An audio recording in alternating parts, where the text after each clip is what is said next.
আজ আমরা এসেছিলাম শ্যামসুন্দরী মায়ের কাছে পুজো দিতে, যেহেতু অমাবস্যা। আর সত্যি কথা বলতে সারা ফেসবুকময় একটাই ভিডিও চলছে যে মায়ের কাছে আসো, মাকে দর্শন করো। তো সেই হিসাব করেই চলে এসেছিলাম, কিন্তু সেখানে এসে এত বাজে পরিস্থিতি, পুলিশ এমনভাবে লাঠিচার্জ করছে যে সেখানে দাঁড়িয়ে থাকার কোনো জায়গাই নেই। প্রচুর মহিলা ওখানে পড়ে গেছে পুলিশের লাঠিচার্জে তাড়াতে। দেখবে আমি একটা লাইভ তোমাদের সাথে পোস্ট করেছি, তোমরা দেখো। যারা যারা এখনো পর্যন্ত আসোনি তারা প্লিজ আজকের দিনে এখানে এসো না, প্রচন্ড বিপদ এখানে। আমি তোমাদেরকে ভিডিওটা দেখাচ্ছি, দেখো কি পরিমাণ ভিড়। কোথা থেকে না কোথা থেকে মানুষ এসছে পুজো দেওয়ার জন্য, শুধু মাকে দর্শন করবে আজকের দিনে।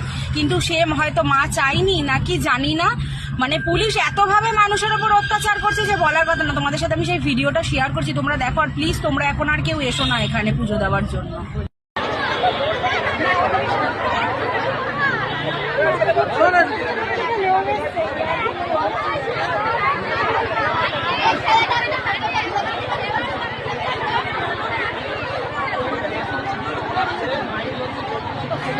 Thank you.